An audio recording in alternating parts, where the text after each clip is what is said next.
Donald Trump does his best on the campaign trail to distance himself from the big banks that control Wall Street. And by his claim, those same banks that control candidates like Ted Cruz. But Leon Wolf at Red State writes, quote, by Trump's own standard, Citibank and Goldman own him too. Leon Wolf from RedState.com joins us. Leon, good to see you. So we've heard that over and over again, that Donald Trump claims that because Ted Cruz took out a loan against his own assets during his fight with David Dewhurst in Texas and paid that back, he's owned by Goldman Sachs. So using that standard of measurement, what does that mean for Donald Trump? Well, quite simply, it means that he's owned by basically every bank on Wall Street. I mean, if you look at what Donald Trump, he's in the business of New York real estate. So it's not really a surprise that you would find that he's in debt, according to his own financial disclosures, which he brags all the time about having released so promptly. But they show that he's in debt at least $400 million to basically every bank on Wall Street. You have UBS, Investors Bank, Capital One, Deutsche Bank, basically every bank on Wall Street that you could think of, Donald Trump owes a very substantial sum of money to. With the exception of Citibank, who probably is not going to lend him any money in the future because Citibank was the principal creditor in Donald Trump's most infamous bankruptcy, which, of course, was the Trump Plaza Hotel in Atlantic City. And Citibank got left holding the bag for something like $300 million worth of Donald Trump's assets.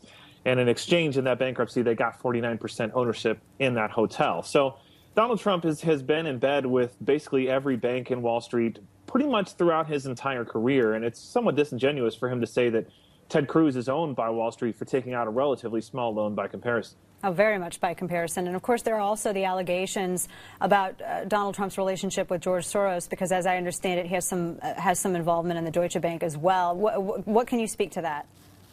I don't really know. And of course, it's very difficult anytime you talk about Donald Trump to unwind his financials. It's been a source of controversy for years exactly how much Donald Trump is actually worth and how much liquidity he has, how much he's worth if you take away all of the loans or that are secured by his various assets. It's a very difficult thing to nail down.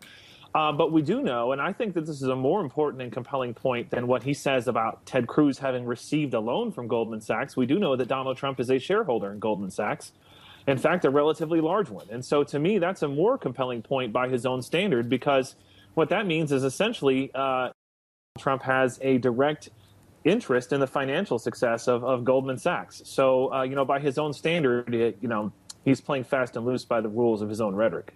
And those are his special interests, I think, because he always says that he's not influenced by anyone else. But when you look at who he owes money to and how many of these banks on Wall Street he's done business with, I mean, just about every single one of them, I think it's fair to say that they're influencing him. Right. So there's a fundamentally different thing between the kind of loan that Ted Cruz took out, which, again, is just a fairly standard issue loan secured, as you mentioned, by his own investment portfolio at Goldman Sachs. And, the loan that, you or I might have as a mortgage on our house, the bank doesn't really care. The bank that has the mortgage on my house would not care if I went out today and wrote an article critical of them at Red State. I mean, they might care, but I wouldn't be in default of that loan, and they couldn't really do anything to me about it. On the other hand, the sorts of complex rotating credit agreements that Trump has with the various banks that finance his various projects, he very much depends upon their goodwill and being in their good graces to have the kind of liquidity and the kind of flexibility that he wants to negotiate the deals that he needs. So he very much has to keep them happy. I have no qualms or compunctions if it ever came up. I don't think it would. But if one of my banks was involved in a public scandal, I have no compunctions about going out and saying whatever I wanted to say. But Donald Trump does have to keep that in the back of his mind because the ongoing complex relationships that he has with these banks. So we really couldn't trust him to be fair or objective on that matter. I don't think that there's any way that we could possibly say. And if we can't, what I will say this is if we can't trust Ted Cruz by Donald Trump's standard, based on what he says, then we definitely can't trust Donald Trump.